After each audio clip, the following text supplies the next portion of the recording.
Di antara sebab perceraian yang dibolehkan di pengadilan agama adalah kalau perjanjian pranikah, sebetulnya itu diperbolehkan atau tidak? Apa justru diharuskan? mahar itu bukan syarat akad nikah dan dia juga bukan rukun akad nikah. Jangan anggap pernikahan itu sebagai akad transaksional. Kalau misalkan bisa didiskusikan, bisa ditawar, silahkan. Kalau tidak sanggup, lebih baik mundur.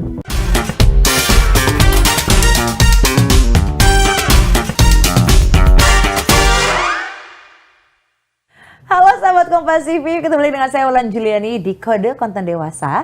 Tapi hari ini saya ditemani oleh seseorang yang sempat viral. Viralnya karena menjadi penghulu yang, waduh, kalau orang bilang penghulu ganteng gitu ya. Sudah bersama dengan saya, Pak Muhammad Zidni. Halo Pak. Halo Mbak. Ini mungkin pada penasaran kenapa memakai masker dulu Pak Zidninya. Karena viralnya adalah, itu tamu ya berarti yang video ini ya Pak? Iya, tamu. Ada tamu videoin Pak Zidni lagi kerja, lagi jadi penghulu, terus dibilang, karena lewat juga Pak ke TikTok saya, FYP gitu kan, itu bahkan udah ditonton berapa juta orang? Sampai sekarang? Wah, jutaan lah, pokoknya udah sampai 6, mungkin sekarang udah lebih ya, waktu itu sampai 6 juta orang yang nonton gitu kan. Jadi inilah penampakannya.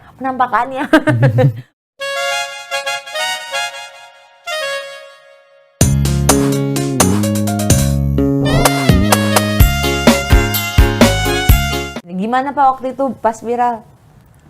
Kaget Ya, enggak? saya baru taunya besoknya sih, hari Besoknya? itu kan kejadiannya hari Sabtu. Ha-ha. Nah, hari Minggu pagi ada WhatsApp masuk, kasih link TikTok itu kan. Aha. Terus dibilang, Kak Ilmi kok sadar kamera katanya. Terus saya penasaran, saya klik dulu tuh linknya. Ternyata, wah ini baru acara kemarin. Tapi kok yang nonton udah berapa ribu gitu waktu itu. Saya kira viralnya cuman viral lokal ya. Ha-ha. Ya ternyata sampai sekarang masih berlanjut gitu. Dia sampai jutaan orang yang nonton, ya kaget sih ya. Bisa sampai segitunya gitu. Oke. Tiba-tiba lihat video itu, kasih tahu ke istri dong pasti. Kasih tahu. Tanggapan istri gimana? Papa gitu, enggak ya? Karena masih pagi-pagi ya, jadi mungkin ya biasa aja karena waktu itu kan belum nyampe jutaan. Jadi pikir ya udahlah mungkin lokal di teman-temannya dia aja atau FYP dibagi sebagian orang. Ternyata kita kan nggak tahu sampai sebanyak itu ternyata viewersnya. Jadi awal-awal ya kita biasa aja. Oke. Gitu. Kan waktu itu juga sempat ada Pak siapa tuh yang kalau ngasih, Oh, Pak Anas. Pak Anas ya ngasih wejangan pernikahan tuh juga viral. Sekarang Pak Zidni yang viral gitu kan. Tapi tahu nggak sih ternyata Sobat Kompas TV, Pak Zidni terkenal sebagai suami yang bucin ya Pak. Kata Bener siapa ya tuh? Pak? Kata orang-orang. Sebenarnya kalau menurut aku bucin itu nggak ada salahnya tuh. Si mamanya sampai ketawa, istrinya langsung ketawa. Bener nggak sih Kak? Bener ya? Bucin nggak Pak Zidni? Iya ya? Oh kadang-kadang. Tapi kan lebih bucinan dia kayaknya, Mbak. Oh ya, dia siapa ya? Ya udah saya aja yang lebih bucin ke diri saya sendiri. Tapi sebenarnya nggak apa-apa loh. Justru kalau pasangan saling bucin itu memang diharuskan ya Pak ya. Iya. Nah kan Bapak apalagi penghulu nih. Nah ini bisa nih kita akan nanya-nanya soal pernikahan di sini, itu yang mau ditanya. Oke. Sebenarnya harusnya siapa Pak yang lebih bucin, suami apa istri Pak? Harusnya dua-duanya ya. Harusnya saling berarti. Saling, karena di antara fondasi keluarga sakinah itu adalah prinsip kesalingan, prinsip kesalingan dan prinsip keadilan. Jadi kita tidak boleh salah satunya yang lebih mencintai banyak dibandingkan pasangan. Jadi memang kita prinsipnya kebersamaan dan kesalingan. Tuh saling biar sakinah. Kak tapi boleh tahu ya kalau Pak Zidni di rumah begini juga nggak rapi, tertata atau lebih cuek? Kasih tahu nggak Ya ya? kalau di rumah kan nggak mungkin pakai jas dong. Oh iya jangan dong. Kalau pakai jas mulu ntar bingung. Bapak kapan selesainya gitu Tapi pekerjaannya? memang saya Ya? kebiasaan pakai jas dari dulu, dari zaman kuliah pun kalau ada acara-acara yang nggak formal-formal banget saya tetap pakai jas. Tetap pakai jas. Ya entah kenapa saya suka sama jas. Sama jas, oke. Tapi Pak Zidni, kalau istri pas akhirnya itu cemburu nggak? Kan komen-komennya, maaf ya Mbak, komen-komennya tuh yang aku baca kan, aduh kalau bunga lagi ini langsung aja langsung nikahi aku kan gitu-gitu. Cemburu nggak waktu itu? Kayaknya pasti cemburu ya. Cuman mungkin karena pertama itu kan nikahan umum ya. Setiap pernikahan pasti semua orang take video. Betul. Bukan yang benar-benar dia ngikutin saya jalan terus sengaja videoin dan lain sebagainya. Jadi mungkin istri saya juga paham lah kalau hal-hal seperti itu terjadi di zaman sekarang gitu. Netizen kan seru-seruan aja sih Mbak. Jadi dia memang mereka nggak bener-bener kayak begitu, cuman seru-seruan komentar aja. Oke, oh kalau saya sih cemburu banget mbak. Kalau punya suami saya gitu, saya akan kayak apa ini maksudnya enggak sih? Tapi kan kita nggak bisa menahan Mungkin itu langsung ya. suruh posting foto bareng istri kali ya. Bener, kamu posting sekarang juga foto yang banyak sama aku. Tapi mungkin ya, tapi diposting nggak mbak? Abis itu langsung diposting ya?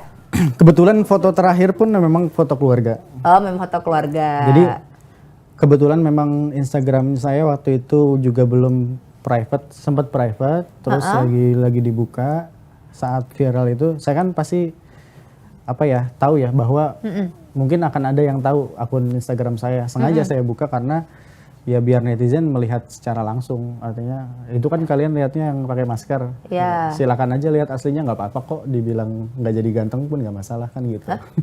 Lah, ya, Kan- lah. Oh, maksudnya. Kan gantengnya karena pakai masker. Oke. Kan kalau di Instagram kan saya nggak ada foto pakai masker.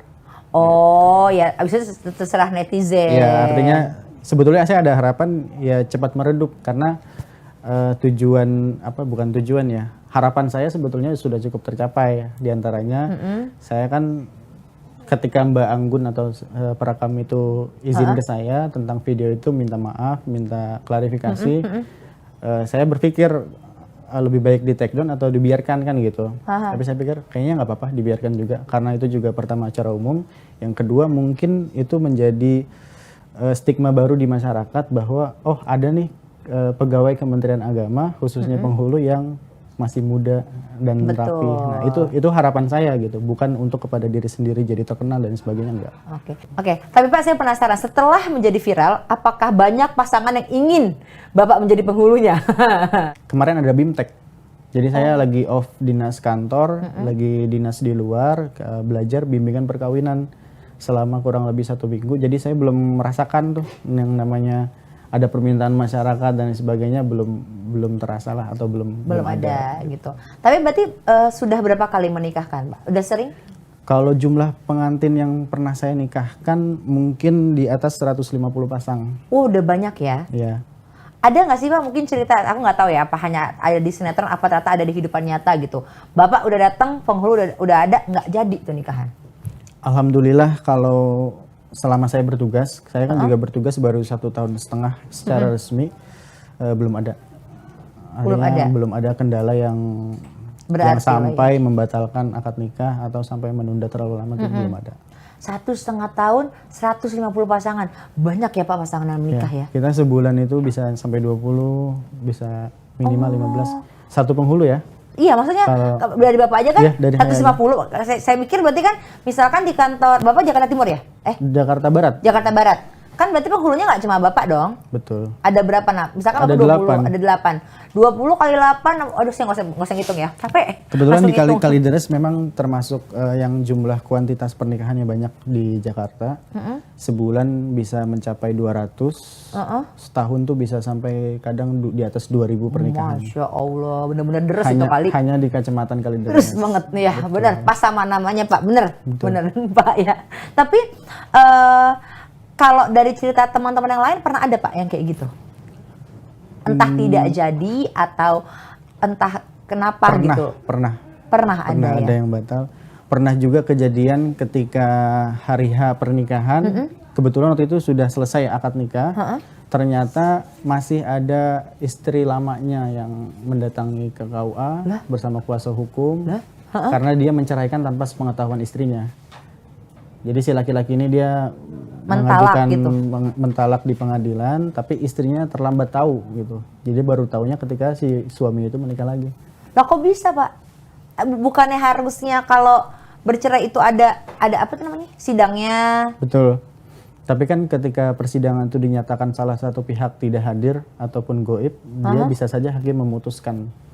Oh gitu. Nah kalau misalkan amit-amit terjadi seperti itu di Bapak gitu ya, sebenarnya ketika memang setahu aku juga sempat ada yang viral kemarin video ya di TikTok apa di Instagram apa udah di dua-duanya.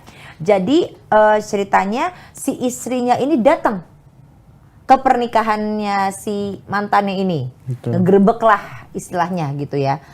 Udah ada penghulunya juga gitu, padahal itu ada istri itu. Kalau ada penghulu itu berarti kan sah dong Pak? Atau siri, sorry. Ya kita lihatnya tergantung berkasnya yang dia miliki Mbak. Kalau ketika laki-laki itu menikah yang kedua misalkan, dia sudah memiliki akte cerai yang valid dan sah, ya kan? Ya kita bisa menikahkan, kita bisa mencatatkan pernikahannya. Kan istri pertamanya kan mungkin tidak diberitahu, atau dia sebetulnya dia punya akte cerai. Artinya kan ketika akte cerai itu terbit secara sah, berkekuatan hukum tetap bahwa mereka telah berpisah. Baik secara agama maupun secara negara, kan seperti itu. Dan KUA tugasnya hanya mencatatkan pernikahan. Beda gitu. lagi ketika ternyata terbukti akte cerai yang digunakan adalah akte cerai palsu misalkan. Itu kan kita bisa lakukan tindakan bisa kita batalkan akad nikahnya. Asli palsunya terlihat dari mana, Pak? Saat ini Ya ini kan buat informasi sudah, ya.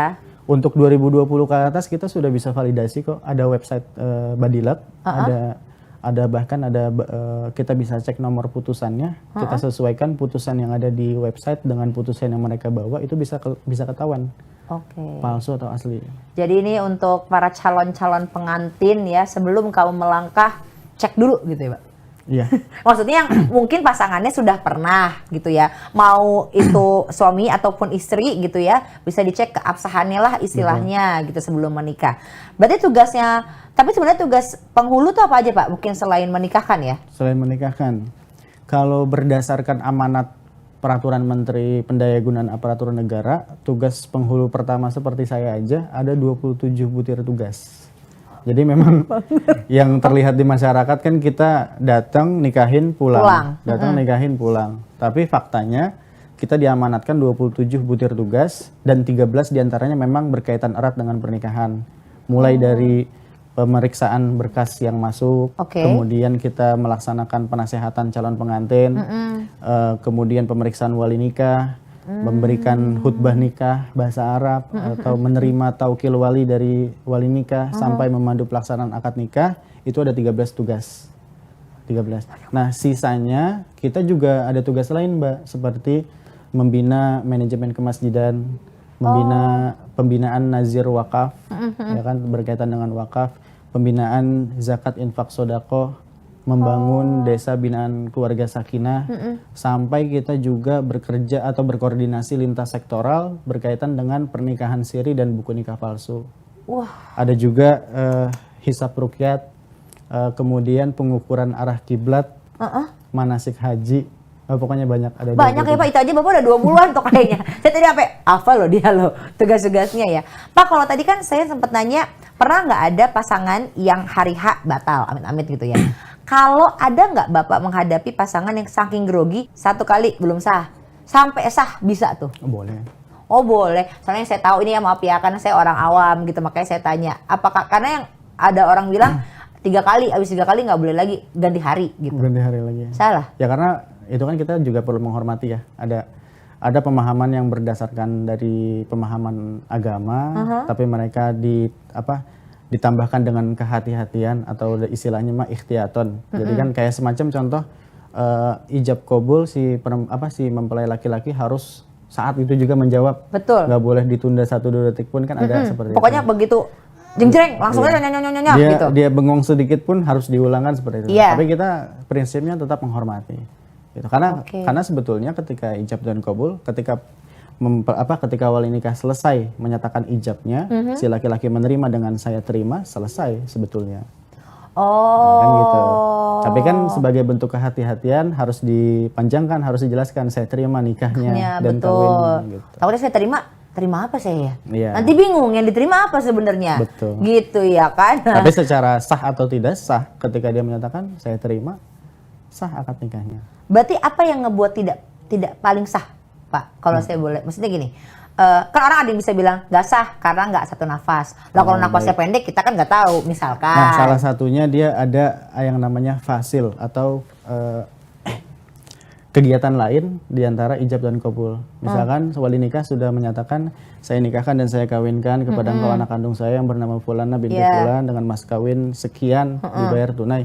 Nah si mempelai laki-lakinya dia cek WhatsApp dulu, terus teleponan misalkan, seperti itu. Ngapain ya kira-kira Pak itu ya, pengantin laki-lakinya ya? Termasuk bagian dari fasil. Jadi nggak boleh ada fasel atau jeda antara ijab dan qabul. Yang terlalu lama Yang kali terlalu ya, Pak. lama dan tidak ada substansi atau berkaitan dengan ijab dan qabul itu sendiri. Emang dia nggak niat berarti kalau udah kayak gitu. Ya, misalkan dia kebelet kamar mandi dulu sampai 15 menit, ya itu perlu diulang lagi. Nggak tuh 15 menit, udah nggak ada, dia pulang, dia kabur.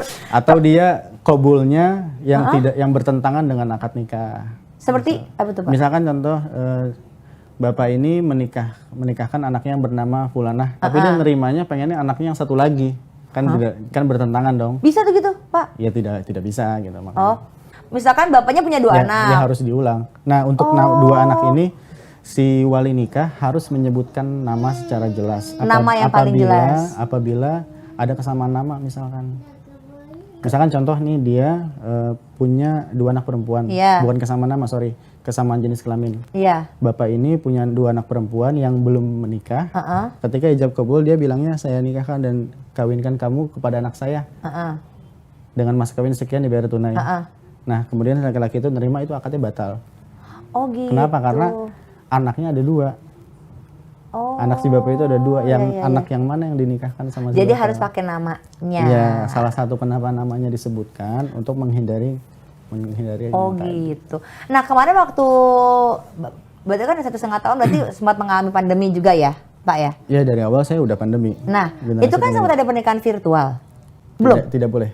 Tidak boleh. Jadi yang kemarin biar orang-orang pernikahan virtual itu? Jadi secara peraturan memang tidak dibolehkan. Karena di dalam pasal 11 di PMA 20, kita kan kalau pernikahan itu diatur salah satunya peraturan Menteri Agama nomor 20 tahun 2019. Di situ disebutkan pasal 11 calon suami dan calon istri hadir pada saat akad nikah. Betul. Nah, adapun wali nikah dan juga mempelai pria boleh diwakilkan.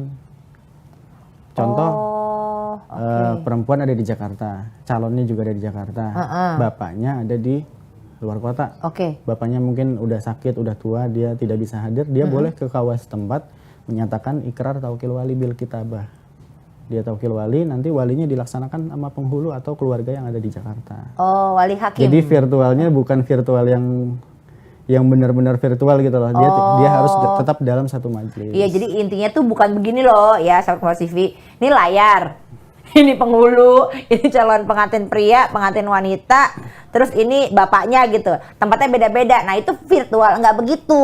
Jadi ya, jadi intinya tetap aja harus ada pengantin wanita, pengantin prianya gitu kan, penghulunya di situ. Nah, mungkin yang menjadi walinya yang kita bisa untuk di mana gitu ya. Ya, jadi memang terjadinya begitu saja ya. Artinya nggak ada persiapan. Tahu-tahu kan pandemi, ternyata ada penyakitnya semakin menyebar dan sebagainya. Sedangkan peraturan belum mengakomodir hal tersebut. Apabila terjadi pandemi boleh melaksanakan pernikahan dengan kan belum ada. Belum ada. Jadi makanya saya katakan dari awal peraturannya belum ada untuk membolehkan hal-hal secara virtual.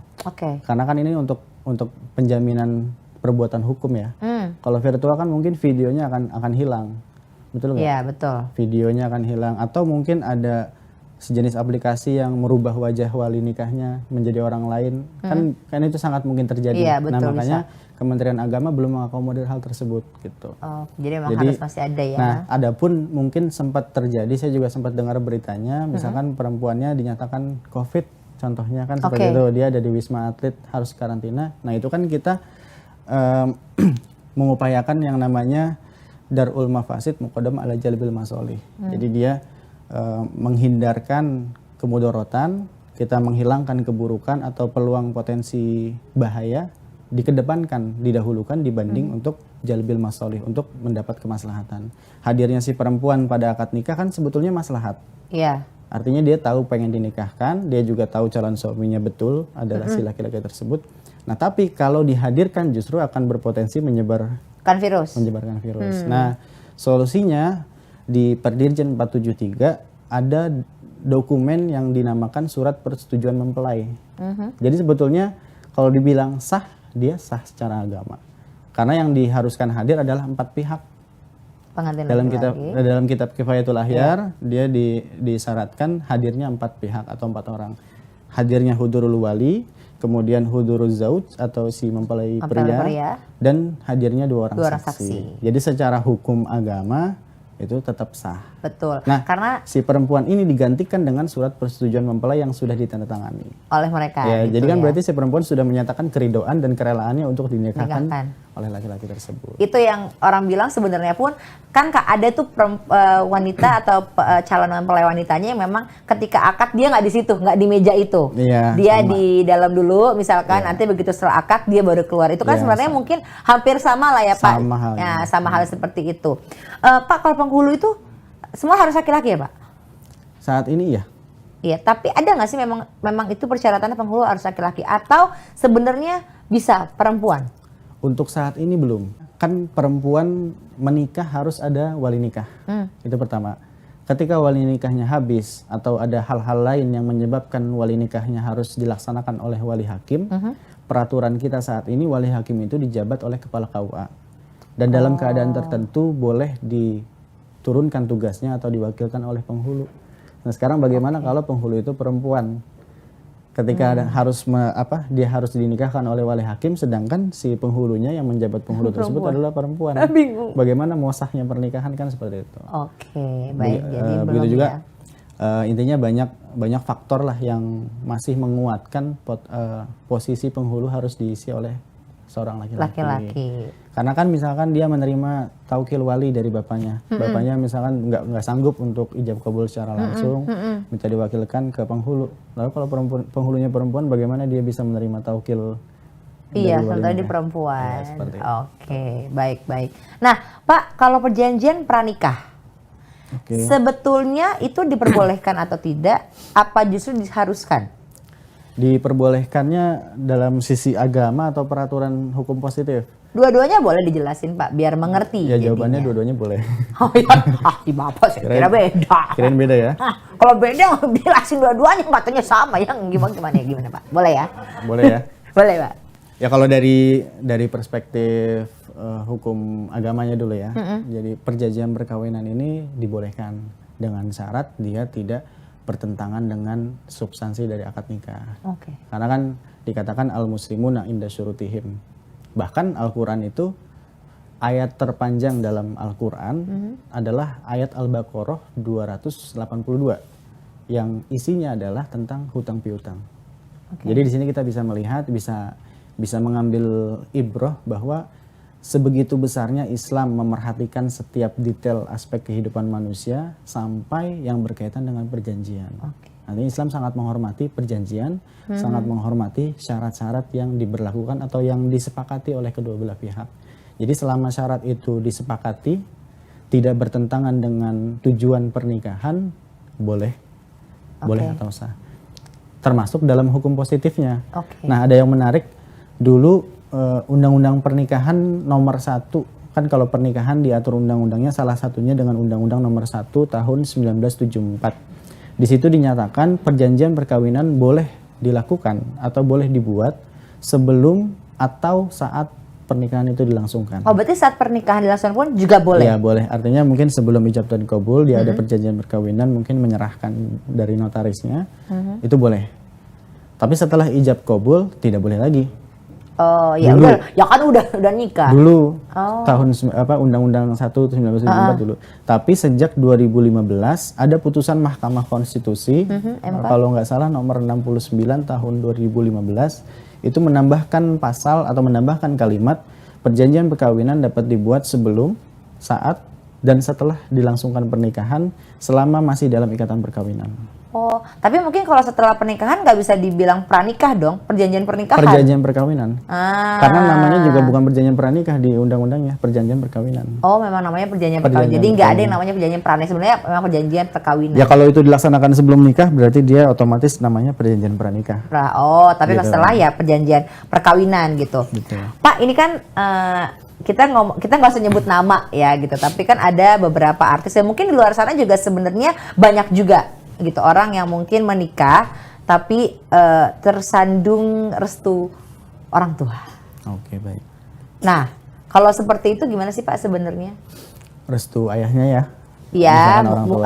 kalau dari segi misalkan restu ayah seperti apa, dari segi restu ibu seperti apa? Oke, baik. Yang pertama, ketika mempelai perempuan mau menyatakan kehendak nikahnya, tentu seharusnya kan dia juga berdiskusi atau ngobrol terlebih dahulu dengan orang tuanya. Betul. Betul kan? Jadi sebaiknya pernikahan itu atas izin dan atas ridho kedua orang tua. Tapi kan tidak menutup kemungkinan ada sebagian masyarakat kita yang menghadapi kenyataan berbeda kan gitu ya. Contoh misalkan orang tuanya tidak setuju dengan pernikahan tersebut dikarenakan memiliki alasan A, B, C. Artinya dia tidak setuju, tidak menghendaki adanya pernikahan si perempuan dengan si laki-laki tersebut. Nah, solusinya seperti apa? Yang pertama, dia boleh saja berkonsultasi kepada KUA, bagaimana Pak kedudukan status saya apabila saya ingin menikah dengan laki-laki yang ternyata ayah saya tidak setuju. Nah, tidak setuju ini juga ada bermacam-macam, Mbak. Oh, berarti dilihat juga alasannya seperti apa? Bukan alasan, ada tingkatnya. Ada yang tidak setuju, dia benar-benar mutlak nggak mau sama sekali menikahkan. Ya mau dikasih uang, mau dijemput, mau segala macam, meskipun dia di lokasi yang sama dia nggak mau. Tapi ada juga dia cuman enggannya nggak mau datang. Dia mau nikahkan, tapi dia malas datang karena hubungan yang kurang baik dengan ibunya yang sudah berpisah. Contoh. Kan contoh misalkan mereka berpisah nih, ayah ibunya sudah lama dia berpisah, ayahnya sudah nikah lagi, ibunya juga sudah nikah lagi. Mau menikahkan anaknya karena masih gondok-gondokan mungkin sama ibunya, dia nggak mau. Nggak bisa nih kayaknya diterima gitu ya. Ya dia nggak mau, tapi dia boleh menikahkan, dia mau menikahkan, cuman nggak mau hadir, gitu aja. Nah itu solusinya dia bisa bertawakil wali di KUA setempat. Misalkan ayahnya ada di Bandung, dia boleh ke KUA di Bandung, menyatakan ikrar tawakil wali supaya yang menikahkan nanti penghulu di wilayah si anaknya. Oh, yang tadi Bapak jelaskan di awal ya. Dia boleh. Saya cuma nggak mau datang, tapi menikahkan saya ikhlas. Saya bisa menikahkan. Nah, yang kedua, untuk kasus yang benar-benar dia tidak mau menikahkan. Nah, ini si perempuan boleh mengajukan permohonan wali adol, permohonan wali hakim melalui pengadilan agama. Jadi ada solusinya. Oh, memang ada solusinya ya. Bukan, jadi solusinya itu jangan bergalau lah. Artinya kalau kan kita nggak tahu. Tapi ternyata galau Pak. Iya kan, bapaknya kan pasti punya alasan. Ada yang alasan langsung Pak. Ada alasan yang dibenarkan, ada alasan yang sebetulnya tidak dibenarkan. Betul. Jadi karena sebetulnya si perempuan ini nggak salah. Cuman bapaknya ini mungkin kan ada aja, mungkin dia mensyaratkan harus memberikan uang dan lain sebagainya. Itu ada loh. Ada, saya pernah dengar cerita. Oh iya. Ya, artinya wali nikah ini ada yang meminta sekian. Oh iya? Iya, kan gak cuma ayah, wali nikah kan bisa saja ayah, kakak kandung misalkan. Oh, mungkin ayahnya udah gak ada ya, karena gitu dia ya. bermasalah segala macam, mensyaratkan tertentu tidak disanggupi. Oh. Nah itu dia boleh mengajukan permohonan ke pengadilan. Itu kalau ayah, kalau ibu? Kalau kan wali nikah hanya ayah. Oh, jadi hanya ayah aja ya. Maksudnya kalau ibu jadi berarti yang disebut wali dalam pasal pernikahan ayahnya, ya hanya ayah kan. Orang tua. Gitu. Pak, ini aku mau sedikit, kan kalau di setelah menikah tuh ada dibilangnya, ya kan suka MC juga nih gitu ya, tentang nafkah. Yang di belakang itu, yang di buku nikah tuh ada nafkah. Nafkah itu sebenarnya hanya dalam segi materi, atau nafkah apa aja sih yang harus istilahnya tuh yang harus dilakukan oleh suami gitu? Di antara kewajiban suami, kalau laki-laki normal saya kira paham ya, dia wajib ketika dia menikah, dia wajib memberikan nafkah, baik nafkah lahir maupun nafkah batin. Nafkah lahir diantaranya adalah sandang, pangan, dan papan. Ini sudah jamak lah diketahui kalau nafkah itu ya sandang, pangan, papan pada intinya. Kemudian nafkah batinnya seperti kasih sayang dan lain sebagainya. Tadi pertanyaannya apa tadi? Apa lagi? Kalau misalkan itu kan berapa bulan Pak? Saya lupa. Apa tuh? Kan ada perjanjiannya tuh kalau suami nggak. Oh tidak, itu namanya sigotalik ya. Ya sigotalik, ada yang meninggalkan 6 bulan berturut-turut, meninggalkan selama sekian tahun berturut-turut, tidak memberikan nafkah 6 bulan. Itu sebetulnya upaya pemerintah juga untuk menjamin ketika ternyata hal-hal tersebut itu terjadi.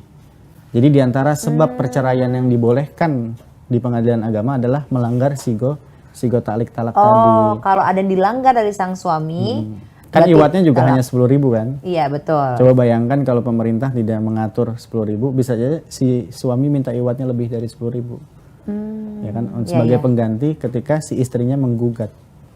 Karena kan kalau si istrinya yang menggugat, suami kan berhak mendapatkan pengganti atau iwat. Nah makanya di buku nikah itu iwatnya hanya 10.000 dan diserahkannya pun ke lembaga amil zakat nasional kan, seperti itu. Nah kalau ngomongin soal pendapatan gitu ya Pak ya tadi ya, kan ada yang bilang uang uang suami itu adalah milik istri. Uang istri yang milik istri. Betul siapa? gitu nggak ya Kak? Kita langsung nanya gimana Mbak, betul ya? Itu kata Mbak Wulan aja kali. Oh, kata saya. Lah kok kata saya? Kata orang-orang Pak. Gimana tuh Pak? Atau mungkin yang kayak ngerasa pendapatan istrinya mungkin lebih besar daripada suaminya. Gimana tuh Pak? Boleh kan nanya ya? Boleh nggak apa-apa. Orang di sini juga supaya ditanyakan. Bener ya, kalau ada pertanyaan kita nggak pernah ada di sini. Ya jadi ngebahas soal uang ya. Uang. Yang Nafkah, pertama nafkah lah ya. nafkah dan uang. Jadi pertama kali yang saya ingin pesankan kepada pasangan ya, artinya termasuk diri saya, jangan anggap pernikahan itu sebagai akad transaksional. Akad transaksional artinya kita melihat keuntungan dan kerugian sebagai pertimbangan yang pertama. Artinya saya bekerja, saya uangnya sekian, suami saya uang sekian. Tapi kita berhitung-hitungnya terlalu berlebihan. Artinya kita menjadikan akad nikah itu sebagai transaksi. Ketika kita mau menikah, jangan fokuskan yang pertama adalah tentang hitung-hitungan. Yang pertama kali kita harus fokuskan adalah kuatkan fondasi keimanan dan ketakwaan. Karena mungkin masih banyak di antara kita, dia secara duniawi sudah bekerja secara mapan, dia sudah memiliki rumah, tapi sholatnya masih bolong-bolong. Saya selalu mengingatkan pengantin saya, calon pengantin saya tanya, kamu siap gak mau nikah? Siap Pak, berapa persen? 100%. Oke, sekarang dalam seminggu terakhir kemarin saya pengen bertanya sama kamu, bagaimana sholat 5 waktu kamu? Kan saya bilang, masih bolong Pak. Lalu bagaimana konsekuensi dari 100% yang kamu klaim sebelum ini? Gitu. Jadi pada nyatanya persiapannya belum 100%. Jadi pertama kali kita harus kuatkan fondasi, luruskan niat kita menikah itu untuk apa? Wa min ayatihi an khalaqalakum min anfusikum azwaja litaskunu ilaiha. Jadi tujuan pernikahan itu kan supaya menjadi sakinah. Betul. Bukan supaya sekedar kita harus menjadi kaya. Betul nggak? Betul. Jadi bukan saya menikah kamu supaya harta saya bertambah. Kan seperti itu. Jadi pertamanya fondasi keimanan ketakwaan. Kemudian luruskan niat. Nah setelah itu di antara pilar-pilar keluarga sakinah adalah musyawarah. Komunikasi lah ya Pak ya istilahnya ya. Dia ada musyawarah dan dia juga ada yang namanya antarodin. Berdasarkan saling ridho, saling rela, saling ikhlas. Jadi kalau suaminya penghasilannya sekian, ya seorang istri setidaknya atau sebaiknya memang harus menerima. Kalau bisa diusahakan atau didukung untuk mendapatkan penghasilan lebih banyak, ya didukung. Jadi bukan kamu kan cuma segitu, sedangkan uang saya lebih banyak. Harusnya ini milik saya dong. Gitu. Kan enggak. Tetap membantu juga ya, dong. artinya kita berdiskusi dengan baik. Pemasukan kamu berapa, pemasukan saya berapa. Kamu misalkan nyicil rumah sama kebutuhan bulanan, saya menyiapkan tabungan pendidikan anak kita nanti. Kan akan lebih indah seperti itu. Ya, jadi saling komunikasi, saling berbagi gitu ya Pak ya. Kalau sebelum nikah nih mau nanya, kan cewek kadang-kadang ada aja nih gitu ya. Aku maharnya mau ini nih gitu. Boleh nggak sih kita minta mahar tinggi-tinggi Pak? Ya kalau dibilang boleh silahkan. Boleh? Silahkan boleh. Oh boleh ya. Nah kalau cowoknya nggak menyanggupi? Cari yang lain. Tuh ya udah. Gini deh kalau menikah nggak usah macem-macem dah, udah bener dah. Udah yang namanya mahar deh yang sanggup aja gitu. Ya kamu sanggup apa gitu. Udah mendingan buat jalan-jalan nanti gitu. Tapi kalau mahar boleh utang. Utang. Kan bukannya ada ya? Ada. Dibayar hutang gitu. Ada. Cuman memang yang seringnya tunai ya. Iya, seringnya tunai Pak. Sekarang aja udah banyak tarik tunai. Enggak ada tuh tarik hutang. Iya, kalau Mbak Wulan mau dihutangin? Enggak dong. Asli Bapak nanya ke saya. Enggak, kalau berkaitan dengan mahar. Iya. Yang perlu digarisbawahi pertama kali, mahar itu bukan syarat akad nikah dan dia juga bukan rukun akad nikah. Jadi? Tapi mahar itu adalah kewajiban yang dihasilkan dari perbuatan hukum akad nikah. Jadi kalau tidak ada mahar, tidak ada mahar, ada laki-laki dinikahkan oleh walinya tanpa membawa mahar atau tanpa menyebutkan mahar, akad nikahnya tetap sah. Oh gitu. Karena mahar bukan syarat, apalagi rukun. Rukun nikah kan hanya mempelai laki-laki, mempelai perempuan, wali nikah, 2 orang saksi dan sigoh. Sigoh itu artinya ijab dan qabul. Nggak ada kan mahar?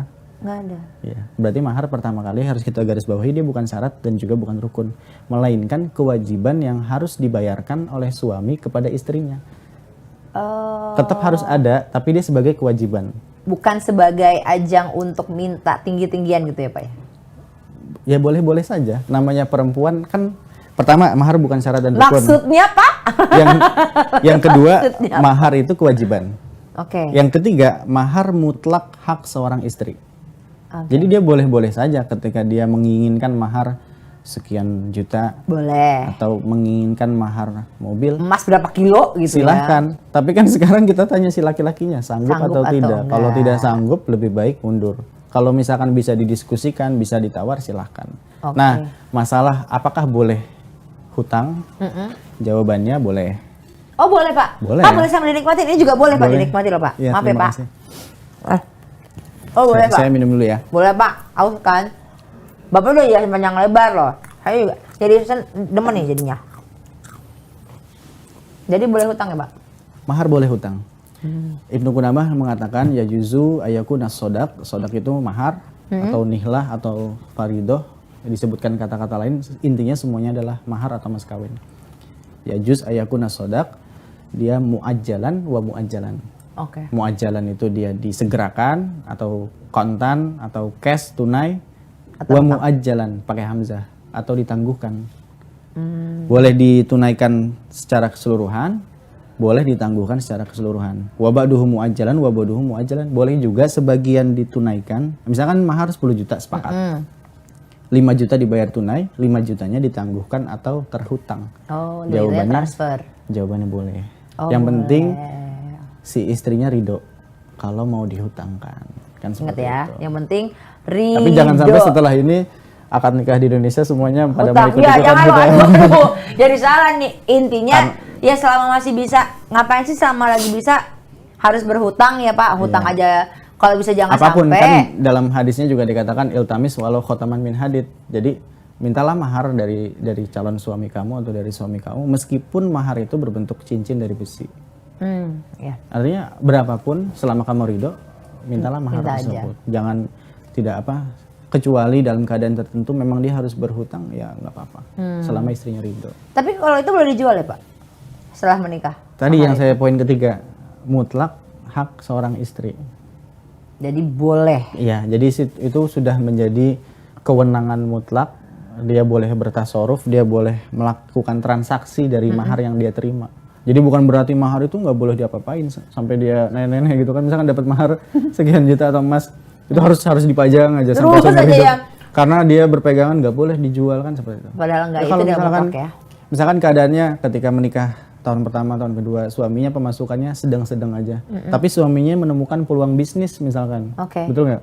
Dia menemukan peluang bisnis, butuh tambahan modal, dan salah satu peluang modal tersebut bisa didapatkan dari penjualan mas kawin. Misalkan dia dulu mas kawinnya logam mulia.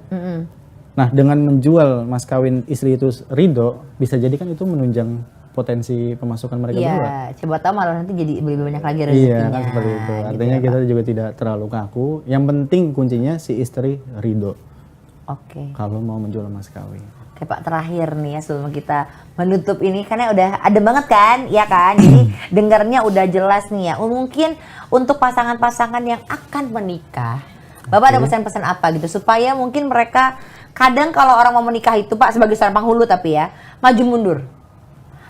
Udah dia ada iya ini kayaknya dia nih he's the one atau she's the one. Mundur lagi. Nah mungkin ada kali Pak pesan-pesan sebenarnya menikah itu seperti apa sih Pak? Oke. Biar nggak pada takut kan orang kata aduh kayaknya pernikahan pusing, yang dipikirin tuh cuma anak sekolah, nanti susu anak, pembersih anak gitu. Padahal kan mungkin lebih dari itu sebenarnya. Iya. Ya kalau pesan saya kepada mereka calon pengantin ya, di KUA itu sendiri sekarang Kemenak sedang menggalakkan program yang namanya bimbingan perkawinan, Mbak. Oke. Dia bimbingan perkawinan dilaksanakan di KUA tempat kita menikah bersama dengan pengantin-pengantin lain. Nah di situ mereka akan dibekalkan banyak materi tentang prinsip kebersamaan, prinsip keadilan, manajemen keuangan keluarga, sampai dengan materi kesehatan reproduksi, itu semua tersedia di KUA. Nah jadi apabila kamu mau menikah, luangkanlah waktu untuk datang ke KUA. Oke. Karena Kementerian Agama sudah memprovide hal itu sebetulnya. Jadi bekalilah diri kamu dengan materi-materi yang diberikan. Yang penting pertama, pondasi keimanan dan ketakwaan ini harus dibangun. Jangan sampai kamu menikah sedangkan sholat 5 waktu kamu masih bolong.